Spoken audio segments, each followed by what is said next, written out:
The X-Zone radio and TV show is largely an opinion talk show. All opinions, comments, or statements of fact expressed by Rob McConnell's guests are strictly their own and are not to be construed as those of the X-Zone radio and TV show or in any manner endorsed by Rob McConnell, Relmar McConnell Media Company, Talkstar Radio Network, its affiliated stations, or employees.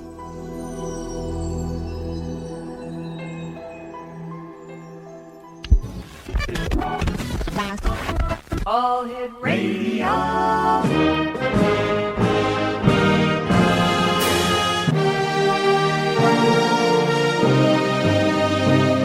Welcome to the X Zone, a place where fact is fiction and fiction is reality. Now, here's your host, Rob McConnell.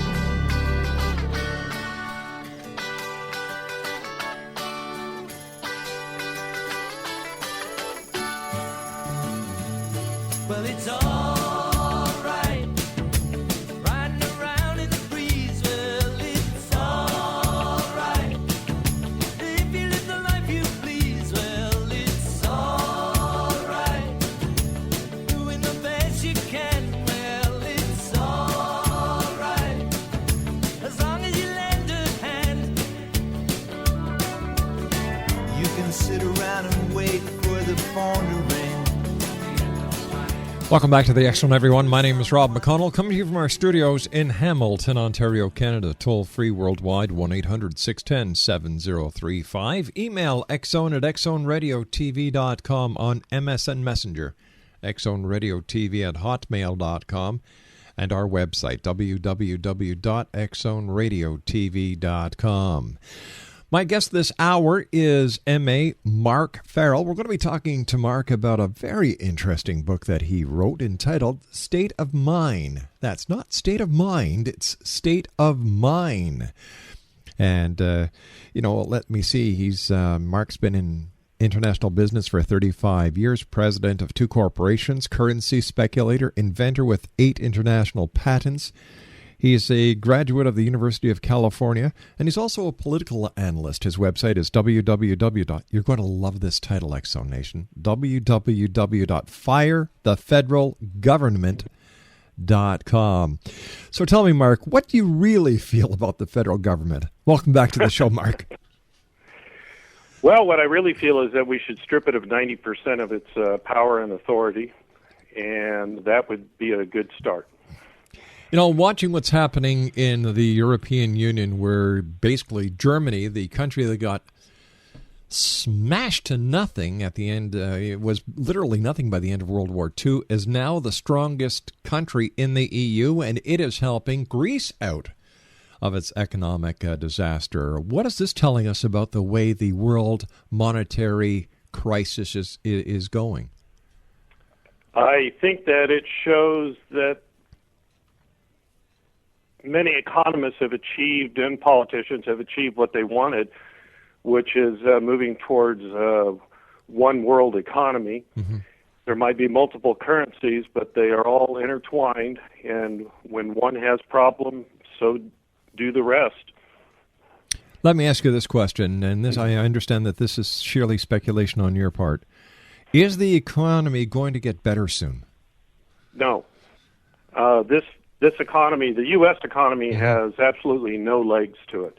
They keep pumping money in. All they're doing is setting us up for a strong inflationary cycle. And the real problem is that every time you pump this much money into an economy, you create volatility. Volatility is the home turf of what I deem casino capitalists. These are people that buy and sell financial instruments and really don't add to the wealth or productivity of a country. So they have their hands on it, and it's swirling about 100,000 feet over the economy's head, and that's why there's no jobs being created, nor will they be created, because business works on stability. These people work on casino capitalists want volatility. In fact, it's even in their formulas to purchase financial instruments. Isn't it also true, Mark, that to boost an economy, a war at many times is the only way to bolster a nation's economy? What it does, it used to be true. Okay. What it does is it provides an excuse for a large expansion of the monetary system, of the money supply. However, I don't think that the federal government requires that excuse anymore. We kind of burst the dam with the first $700 billion funding of a bailout at the end of President Bush's regime going on into Obama's regime. So they have broke that myth. It's not a myth. They broke that cycle of trying to justify it by using a war. They can just print money now. Yep. And yet if we do it, it's called counterfeiting. Yes. Mark, stand by. You and I true. have to take a commercial break. We'll be back in 2 minutes. Exonation Mark Farrell is our special guest. He's the author of State of Mind. That's State of Mind. His website, www.firethefederalgovernment.com. And Mark and I will be back on the other side of this commercial break in 2 minutes. Don't go away. But it's a 5 o'clock world when the whistle blows. No one else.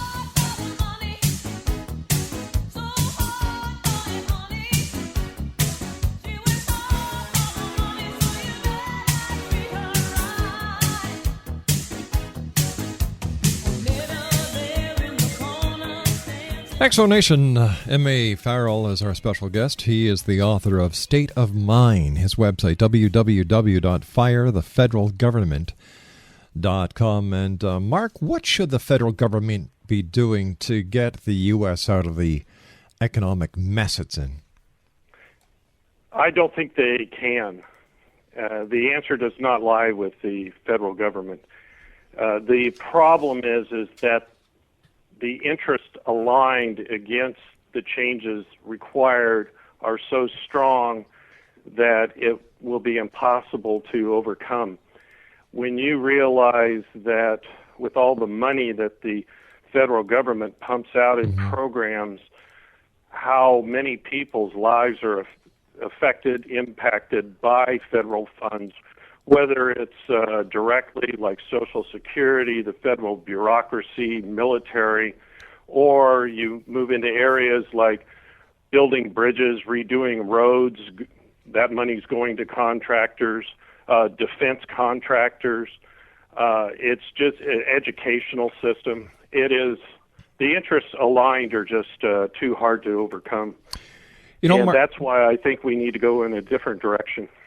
how would you do it? If by some miracle we could have M.A. Farrell as President of the United States tomorrow, President Obama calls you up and says, hey, Mark, I want to take a couple of months off. You're totally in control. Carte blanche. What would you do to fix the economy? How would you handle this problem? I would end or slash the large majority of programs and produce not only a balanced budget, but one with a 10% surplus that was dedicated to paying off the national debt annually out as far as we need to in the future. And that would be the starting point of which I would probably be removed from office quickly. Well, you know what, Mark? You know, it seems that when you want to run a successful company, you have a successful CEO with a proven track record. Am I correct? This is what the board of directors want to see. Most of the time, that's true. Okay. So it's my opinion that when you want a country which is based on the economy and the business within the country to be successful and prosper and grow, you would put, instead of a politician at the helm, a businessman. Or a politician that was a businessman. Do they exist? There's a few of them, yes. Oh, okay. But the one parameter I would use is if he was a politician, he would have to come from the state level. In other words, be a governor. Because at the state level, they actually have to balance their budgets. I believe in the United States, 49 out of 50 states constitutionally require a balanced budget. And they have experience in this. Not all states are run fiscally tight, right? But they do have to balance their budgets, and I think that would be a better solution than certainly a senator. So it seems that when you're looking at the governor of a state, you're actually looking at a CEO of the state then? Yes, if it's well run, yes. I agree. I don't think poor Arnold Schwarzenegger would have exactly had that credential, but I think many other states have it. Yeah, but he was Arnie. You know, he did not need to know mathematics. That's right. He had a big gun. Besides that, the wife could do it before he screwed around on her. Well, you know, La La Land, I guess, had to have its Hollywood personality running. I guess place. so, eh? And now Jerry Brown's back in, so look at that, eh? Boomerang effect. Yes, I know. Okay, so I remember his father. That's how far I go back. Tell me, how do you think it's going to end? You're a very successful businessman, president of 2 corporations, inventor with 8 international patents, university graduate, you're a political activist. How do you see this all coming to an end based on your years of experience and knowledge? If we continue down this path, we already had a mild taste of it in the 1970s. It was called stagflation. And I remember a good interest rate for a home loan was 14%, and credit cards ranged from 24 to 32% interest rates. I think it's going to be beyond that. We're heading off a financial cliff, and we're heading right into an inflation-driven depression. But it's not going to be like the depression of the 1930s, where actually the dollar deflated. There was a lack of dollars being circulated. There wasn't a lack of dollars. They just weren't in circulation. But it will be more like Germany in the 20s, where a wheelbarrow full of money couldn't buy the wheelbarrow. That's a scary thought, Mark. That is truly scary. Now, as I understand it, China owns most of the paper on the U.S. Is that correct? They own a large amount. They don't own most. Most of the paper is actually held within the country, but they are we definitely have their interests. Let's put it this way. Okay. And right now, they're not very happy. I guess not. Now, what would happen, Mark, if all the people who held the paper are looking at what's going on? You and I were briefly talking about the stock market, and my producer jokes with me every day. He says, have you taken your gravel? Because smack dab in front of me, I've got the stock exchange tickers going. And it's like watching a ride in an amusement park. Well, that's right out of the beginning of my book. I say that due to the volatility of the excess money, that towards the end, the ride gets even worse. And each one ends in a bursting of a credit bubble. But the last one will be unrecoverable because they aren't going to be able to solve it by pumping more money into the system. That will just exacerbate the problem. And we seen the credit bubble, and we seen the credit bubble burst when the credit rating was decreased. That's the start. Yeah. But what I was trying to follow your your question there. I apologize. No, What it's were you asking? no problem. If nobody, Let's say nobody bought our paper? What I was saying is, if all these people who hold the paper, they're watching the stock market. They're probably getting a little concerned, if not very much concerned. What happens if they went, all right, we want our money? They all went and said, we want our money. Well, first of all, it depends on the instruments that they're holding, because they all have different times from 1 year to 30 years. And they're even talking about a 50-year note now. Wow. Well, they have to find some way to push this debt out further. What's going to happen is that the federal government, the Fed, is going to have to jack up the interest rate on all paper that's renewed. That will be the real beginning of the massive inflation cycle, because other interest rates in the country are pegged to what the Federal Reserve issues its paper at. So that will be the real beginning of the end when you see Federal Reserve paper starting to climb as far as the interest rate that it's offered at. In your opinion, was it a mistake when the government way back when decided to go with the Federal Reserve instead of maintaining the control of the currency itself? Well, you asked what I would do as president if I... See, the problem is, as president, you can only do so many things, but they keep expanding it due to executive orders. However, if I had the power, I would get rid of the Federal Reserve as one of my first acts. And I would put in, this is in my book, I would return us to the gold standard, but a gold standard that works on a fixed range basis. In other words, you peg the dollar. The dollar's going to be between $15.75 and $16.25. And then you have to adjust your economy to meet that range and keep the dollar at that range on the international gold market. Gotcha. So, see, the other way that gold standards, like the one that we were on at the beginning of the 1930s, worked was arbitrary pegging at a certain basis as agreed between nations. It's still arbitrary, and that's not the way that it should work at all. If the U.S. would have stood with the gold system, would the U.S. be in the mess it's in today?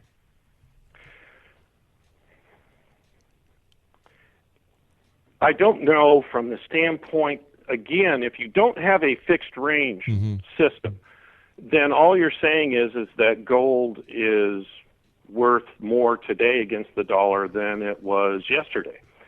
And it would continue to be that way. If you were forced to adjust your economy based on gold, then you would have positive results. You wouldn't have these wild swings that we're experiencing now. Gold is a indicator. It's a measuring stick of how the government is applying proper fiscal restraint. If it's not, then your dollar falls in relationship to that. We're already on a gold standard from the standpoint that the international gold market measures our product called the dollar every day. All right, stand by, Mark. You and I have to take our news break at the bottom of the hour. M.A. Farrell's our special guest this hour, Explanation. The name of his book is State of Mind. Website, www.firethefederalgovernment.com. My name is Rob McConnell. Mark Farrell and I return on the other side of this commercial break with the news as we continue here in the X Zone from our studios in Hamilton, Ontario, Canada. Don't go away.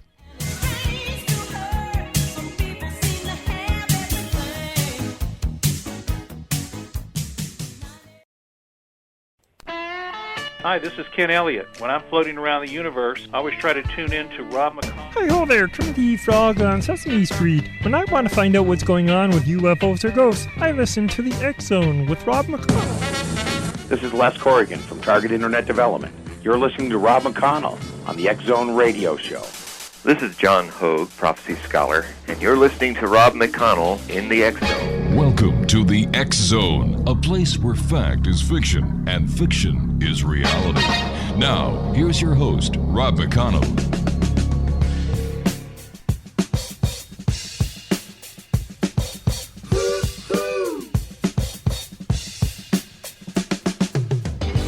This is a story about Billy Joe and Bobby Sue.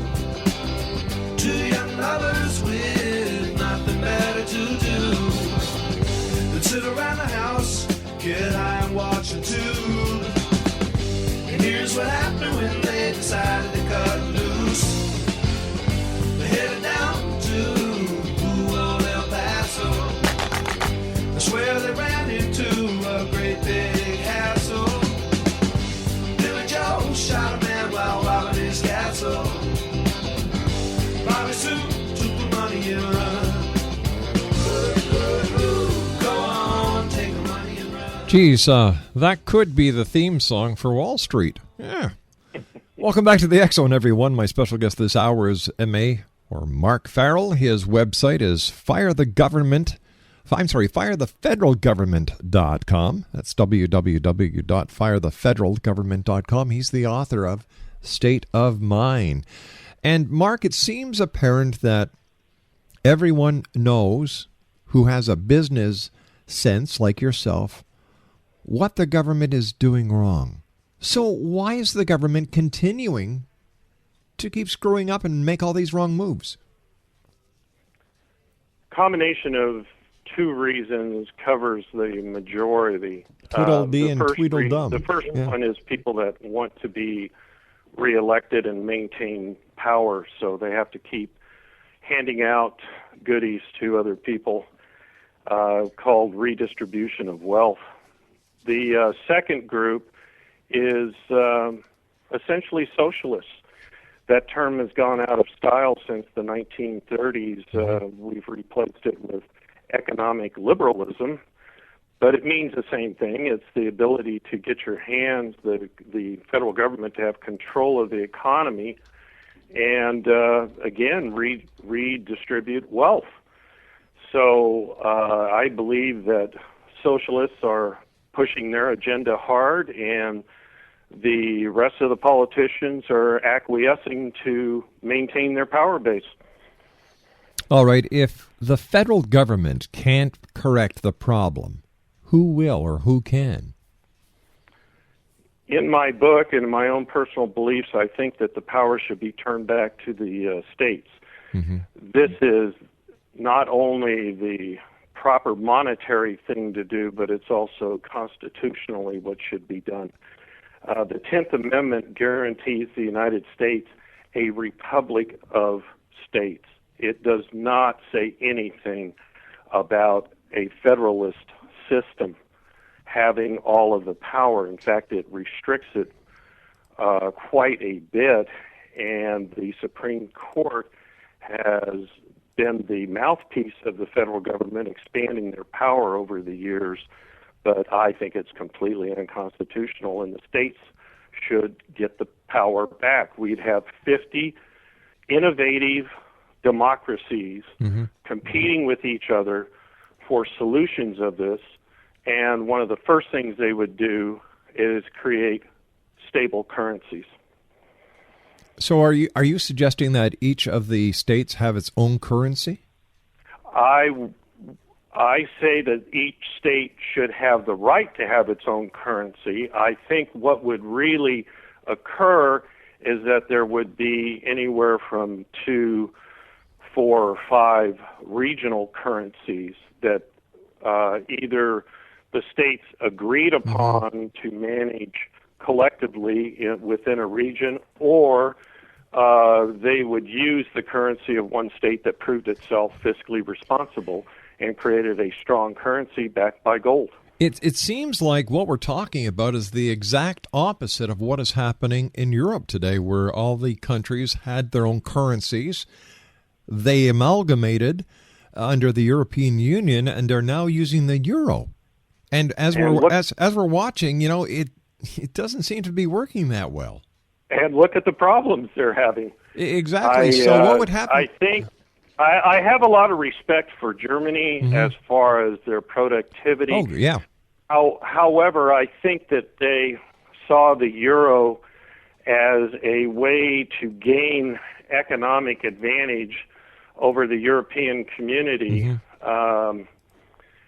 in a way that this might be harsh, but they tried to gain militarily twice and didn't work. But I think they've accomplished it now because the euro is essentially a product of the Bundesbank, and they do control it, but now that they control it, they find out that it's also whipsawing their own economic system and that they are becoming the ultimate guarantor for these other countries that do not have Germany's fiscal restraint. But when we look at Germany, we're looking at a very unique situation that no other member of the European Union is in right now, for example. And what I mean by this is that you have Germany being the financial banker for the entire European Union. And not only that, in power right now is a German Pope. So they not only have the business taken care of, but they also have the Roman Catholic Church taken care of. And as we all know, the Roman Catholic Church, the Vatican, is one of the richest corporations in the world. I hadn't thought of that before. I guess if they gain control over the Lutheran Church, they'll have a real monopoly going. Exactly. Their problem is they may be experiencing this gain in influence, but it's coming at a very negative economic cost to their country, and I think they have made a severe miscalculation. They were much better off when they were responsible just for the Deutschmark. That's one of the reasons that they keep floating the idea of the pan-European bond, is to get all these other countries, including ours, involved in financing their debt so that Germany can minimize its own risk exposure. You know, I get a kick out of the people when they say, well, the United Nations, this, that, and the other thing. But people seem to forget about the G8, the G7, the G20, which actually steer the world monetary systems and the world industries, not like the UN does. The UN, it seems, has taken a back seat to the G7, G8, G20. Yeah, the UN is pretty much economically toothless. They, in fact, they're a beggar for funds. The representative of the monetarily of the industrialized nations is the International Monetary Fund. And if we want to know why, another reason that our economy is gaining no legs, producing no job, is the amount of funds that are being channeled not only through the IMF, but also directly from U.S. banks into these European countries as part of our effort clandestinely to help Europe out. And if people knew our exposure is growing every day and is approaching that of Germany's as far as helping countries like Greece, Italy, Spain, Ireland, I think that they would be angry. Well, let's just look what happened a couple of months ago, maybe more than a couple of months ago. President Obama forgave a loan to Egypt of $1 billion. Then what did he do? He loaned them another $1 billion. Yes. Like, why? They couldn't pay the first $1 billion. You forgave that loan. Why give them more money? Spend the money at home on the sick, on the homeless, on the hungry, on education, on health care. We've already seen the end game of this action. This occurred in the 1930s when, during the 20s, our banks had made huge loans to Latin America, and they were essentially bailed out by the federal government as those loans all went south. So we've been down this road before, and it'll have the same outcome. Speaking about the bailout, what did you think about the government bailing out the banks, the insurance companies, and the auto industry? You know, if that would have been me, I would have said, "Hey, you made your bed, you lie in it. You can't do it. You're out of business. That's it." I would agree with you 1,000%. There is nobody too big to fail. All we're doing is postponing the final collapse, and it's going to be twice as bad. When you look at a bank like UBC, for example, these banks are not in good shape. There's a few that are run. The regional banks are actually doing better, but the large banks are still in dire shape. Yep. And we did them no service by destroying our own currency and delaying this economic collapse until it becomes a conventional explosion going into an atomic explosion, which means a depression. So we should have let it fail at that point. That is the basis of capitalism. I believe that if the auto industry would have fallen flat on its face, all right, yes, I understand the ramifications for the people who work there. My heart goes out to them. However, if the automotive industry would have fallen flat on its face, it may have been the perfect opportunity to start rethinking the automotive industry and saying, hey, listen, we depend on foreign import of oil for this, that, and the other thing. Let's get back hydrogen-fueled vehicles. Exactly. Get into that mode, because as it is now, and I agree with you that all they have done is put good money after bad money. And delayed what's really down the road from us. They've been kicking this can down the alley every time they've raised the debt ceiling limits, and now they've hit a stone wall. A scary fact is that the United States GDP now equals its national debt. Wow. This has not occurred since World War II. That means that essentially every good and service that we produce wouldn't pay off the national debt. We are obviously a debtor nation. In 1835, Andrew Jackson paid off the national debt.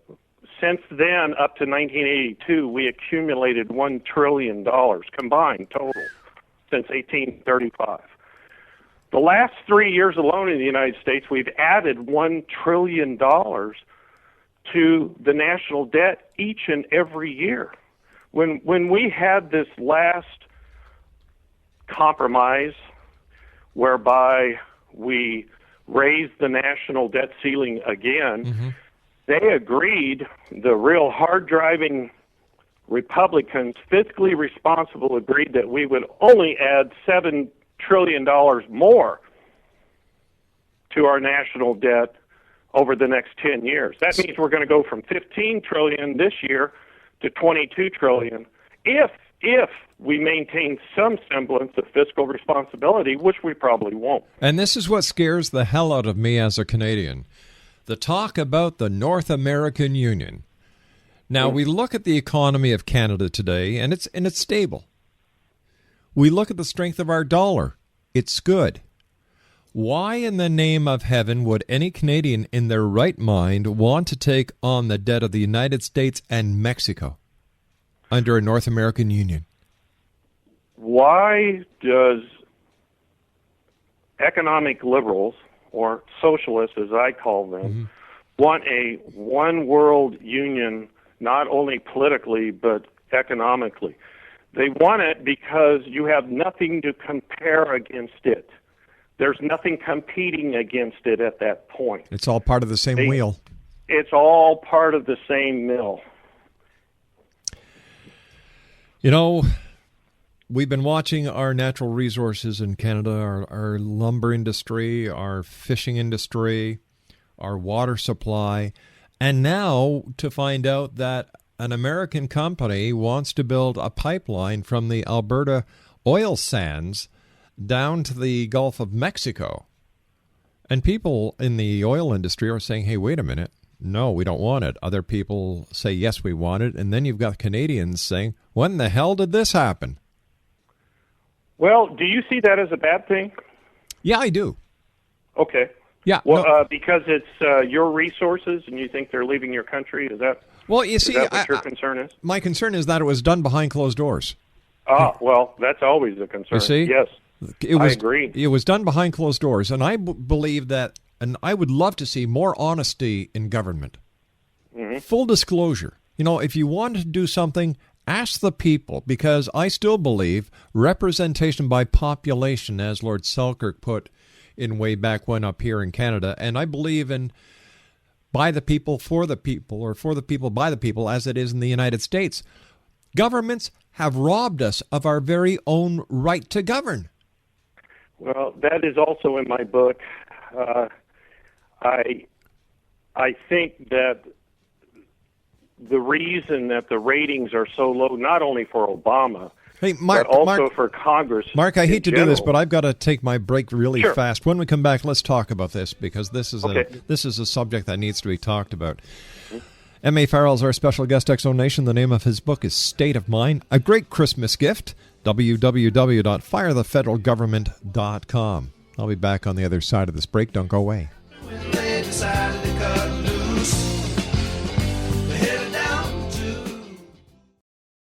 Money makes the world go around, the world go around, the world go around. Money makes the world go around, it makes the world go round. A mark, a yen, a buck, or a pound, a mark, a yen, a buck, or a pound is all that makes the world go around. That clinking, clanking sound can make the world go round. Money, money, money, money, money, money, money, money, money, money, money, money, money. If you happen to be rich and you feel like a night's entertainment, you can pay for a gay escapade. If you happen to be rich and alone and you need a companion, you can ring ting-a-ling for some mate. Isn't that so true, Mark, that money does make the world go round? And first of all, Mark, I want to thank you so much for joining us. It's been a great pleasure talking to you. It's nice to talk to somebody who has their head screwed on right when it comes to the economy. And after 35 years in international business, have you ever thought of running for politics yourself? In my youth, I would have considered it. Mm-hmm. I don't think that... I think you can have a stronger voice outside in producing not only books but media than you can being one of 425 congressmen. Let me ask you this: when it comes to, I wouldn't want to sell my soul. No, honest people, God bless you for that. My wife says I'd make a lousy politician. I'd be dead before I was even sworn in. Yeah, I wouldn't get anything through. Speaking about elections and so on, what's your opinion, and how do you feel about the social media and how certain politicians are using it as a tool? Oh, I think it's wise. I'm incorporating it into my efforts on selling books. I think it's a way to reach out to people. But if you're just pumping out the same propaganda that is a lie, then you aren't going to succeed in helping this country at all. Yeah. We've got about 2 minutes left. What would you like to leave the X-Zone Nation with tonight? I would like to tell people that we're headed in a very dangerous direction that can end in a spectacular cataclysm. I'd prefer to not to happen. And I think that we need voices to demand a huge change in Washington, D.C. by returning to our constitutional roots of a republic of states and not federalism. And I'm sure that you'll agree with this. There is no quick fix. It's going to take time. It's going to take time. It's going to be painful, and it requires sacrifice. And they always talk about the greatest generation being the one from World War II. But I would tell this generation that we have the chance to be just as great if we would step up and do what's needed. Once again, Mark, it's been a great pleasure having you with us here in the X Zone. X Zone Nation, M.A. Farrell. Mark Farrell is my special guest this hour. The name of his book is State of Mine. That's State of M-I-N-E. And his website, I love the name of your website, firethefederalgovernment.com. Mark, great having you with us. Hope to have you back in the near future. Until then, my friend, stay well, and thanks for being there for us. Thanks for having me on. My great pleasure. X Zone Nation, once again, Mark Farrell has been my guest this hour. He's the author of State of Mine. His website, www.firethefederalgovernment.com. Here in Ontario, next week we have our provincial election to vote for our premier, which is the same thing as a governor in the United States. I watched a debate the other day between the three leaders. The present Liberal head is Premier McGuinty. The Progressive Conservative head is Tim Hudak, and then Andrea Horwath is the NDP leader. And I must tell you, I was more confused after watching that debate than I was before. I renamed it Mo, Larry, and Curly Hour. We'll be back on the other side of this commercial break with the news as we continue from our studios in beautiful Hamilton, Ontario, Canada. Whatever you do, don't go away. World go around, money makes the world go around.